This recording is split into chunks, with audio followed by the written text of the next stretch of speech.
I had three kids that went through the school system here, and I wish I knew now or then what I know now, because I see my kids came out of that school program highly indoctrinated, and it echoes what I hear because I've knocked on 630 doors, spoken to excess of 400 people in person, including a lot of people who are consumers of the kids that graduate from our school district. And I kind of think I come from a business background, so I think of in terms not the way educators would, but I think of it the way business people would think of, like, who is the customer and who is the vendor and what is the product or the service. And anyway, so I've talked to a lot of people that are customers of our school and public schools in general. And what I hear consistently is they can't do basic math. They can't read and write. They can't express themselves verbally. They have a hard time kind of taking responsibility and thinking for themselves. They've kind of basically been told what to think and why to think. And then the last thing is that they seem to have a really hard time adjusting to life outside the cocoon of K to 12. And I think that's probably true in college too, because it seems like, they're used to having safe spaces. Well, I'm not for bullying. I'm not for things like that. Certainly I'm not. And I think that ought to be controlled. But I also think that you have to kind of learn how to fend for yourself.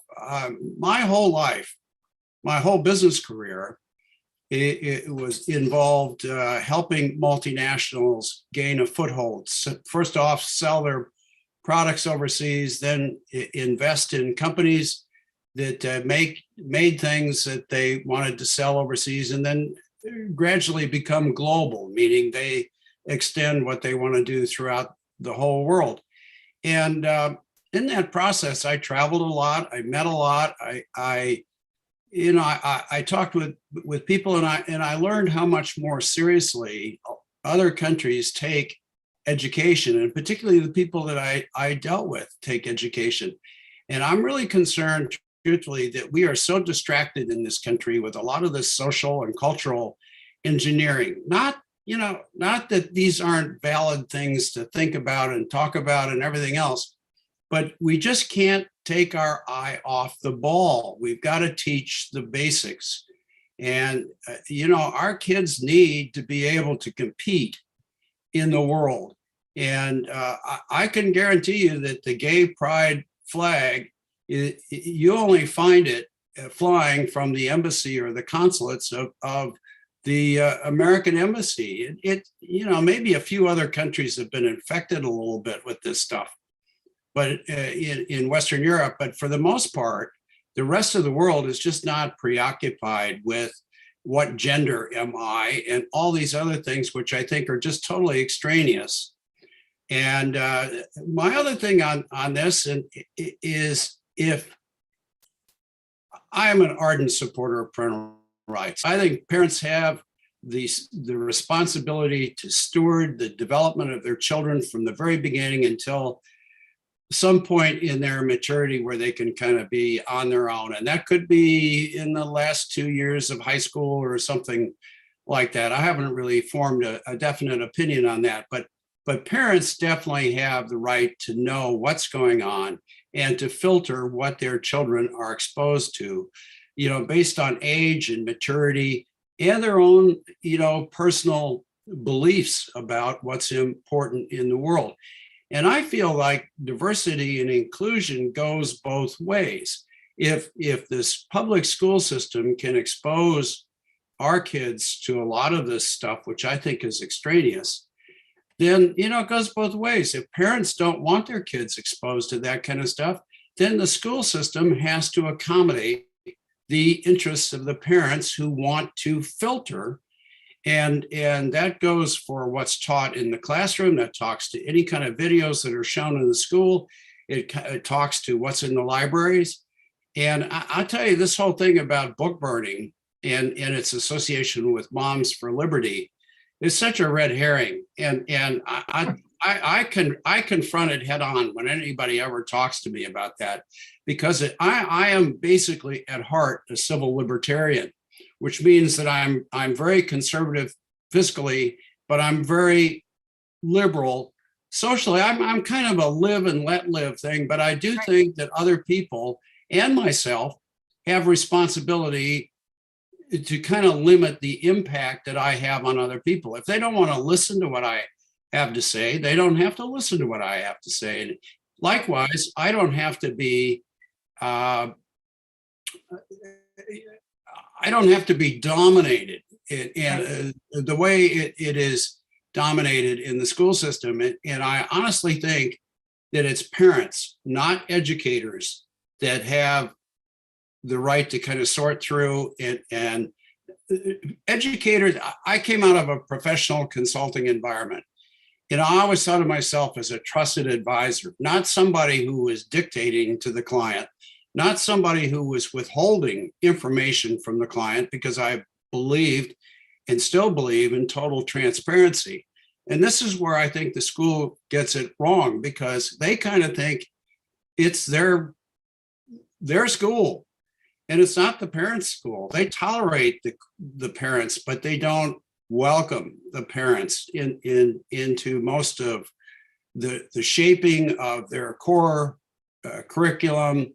And it's not so much the curriculum, because I've looked at Quaker Valley's curriculum, and we tick all the boxes. All the things are offered that I think are good core skills and information that kids need to learn. It's subject matter. The whole issue is we all know it's how it's taught, right, and the ideology that goes along with that. So I don't have any personal experience with that other than judging how my kids, who are now in their 30s, have kind of come out of the public school system, including the college, the Penn State system, and how they seem to be so indoctrinated and unable or unwilling to really look and consider different points of view. So there's a lot of intolerance that we have to deal with. And I think it's ridiculous that Moms for Liberty is tagged with this book burning or intolerance or idea of censoring, because that's not what it's all about. It's all about knowing what's going on, and it's all about filtering depending on your particular child, their development, their maturity, their ability to kind of absorb different things without being totally confused. I'm sure I have it wrong, because I don't have kids in the elementary school, but I'm told by parents that do, that 15 to 20% of the kids in the Osborne Elementary School don't know what their gender is. I mean, that's just plain stupid. And it's confusing, and it's getting in the way of their acquiring the basic skills that they need to be competitive in life. And I think the whole thing of public schools or private schools or whatever is preparing kids for life, whatever that is, going on to higher education, going into the trades, going into public service, whatever it is that they want to do. I instinctively know we need to do a better job. And I honestly think that this world is disintegrating. I think there are a lot of things going on in this country right now that we are literally the frog that wakes up in the boiling water. We just can't believe that we've gotten here on a lot of political issues and freedom of expression and speech. And this whole COVID thing that we went through for the last 3 years is a perfect example of how we sacrifice liberty for the hope of some kind of security. But it was, as we've all learned, it was a false sale. It was totally bogus, the whole thing from the very beginning. So I want to make sure that kids, if I ever get the chance to influence how things are taught in the public school, have an idea, have the opportunity to learn for themselves, to learn how to kind of sort through things, gather information on their own and think for their own, and have access to a wide variety of people, ideas, and so I am all for diversity. I just think diversity and inclusion goes both ways. Right. You know, if the public school system can make room for talking about gender and revisions to history and all that kind of stuff, then they can make room for parents who don't think that that's appropriate for their kids. So it's got to work both ways. There's no tyranny of the minority, and there's no tyranny of the majority. That's the way our Constitution is framed. And I think that's the way it ought to work in the public school system. Absolutely. I want to back you up. I want to ask a question because this comes up a lot, and I'm always curious to know the meaning. What does transparency mean to you? Because I think people oftentimes kind of muddle that, right? It's what it means to them, and it's kind of, well, I just want everyone to tell me everything, or I just want to know. What does it mean to you, and how would you bring that? A really good example is what we're going on with this new high school. Information is being filtered and shaped. I don't believe in filtering or shaping anything on behalf of somebody else. As a consultant myself, it was my job to work with my clients and made sure that my clients knew everything that I knew about a possible problem. And so transparency to me is being completely open and honest about various aspects of a program, and not artificially manipulating the result so that it gets, you know, it's a dangerous thing because many clients want to hire consultants that tell them what they want to hear. And that is, of course, a fine balancing act. So transparency for me is, I don't feel like I'm doing a good job if my client, and in this case, if I'm on the school board, the parent, because I look at the parent and their child, but certainly when their child is younger, I look at my job as making sure that they are fully informed and they know everything that I know about a particular subject and about particular options that they have, whether it's a path in the educational system for their kids, and whether their kids are qualified or not qualified, or areas where their kids need more work. I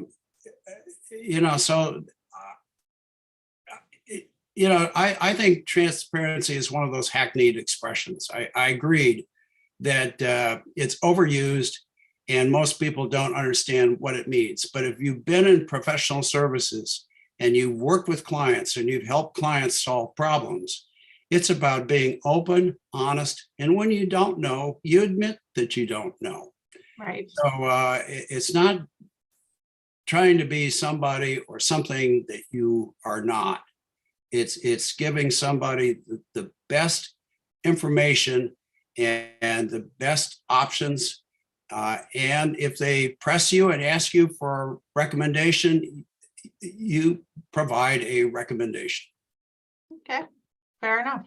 I agree with that. I think that oftentimes gets really confusing. And I have one more question, because I know that, we've seen the statistics of fourth graders who can't read on level and how we're not preparing these.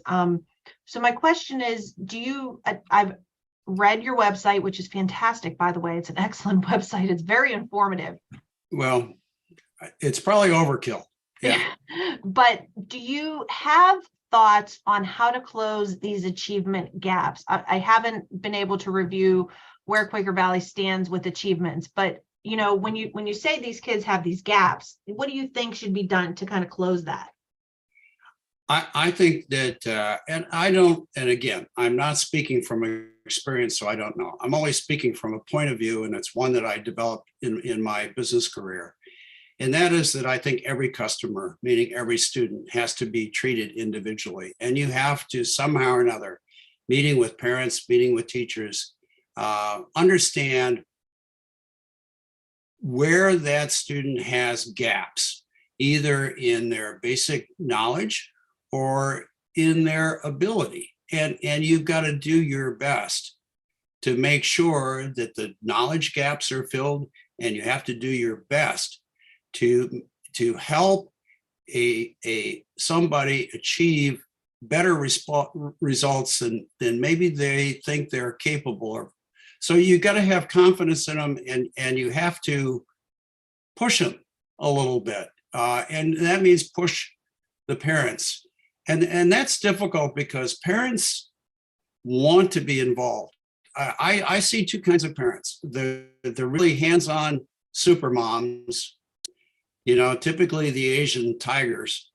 And then I see others who are so busy and so preoccupied working 2 and 3 jobs, just trying to make ends meet, that don't really have time to sit down with their kids and go through their homework and their problems and stuff like that. So I think it's our duty in the public school system that if the parent can't do it, that we somehow or another supplement it so that there is additional tutoring, there is whatever is necessary to kind of stimulate and develop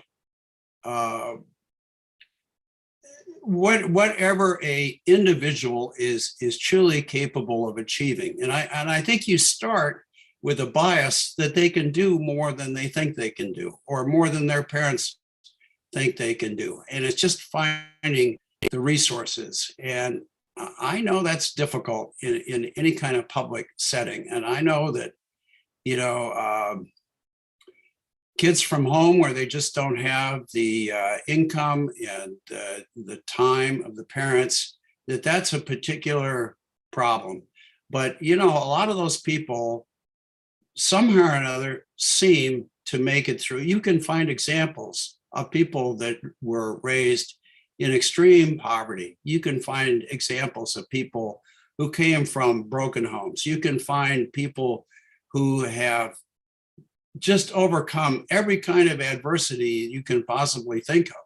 So I believe in the individual and the individual's ability to get through and survive, not more than survive, actually prosper and learn from adversity.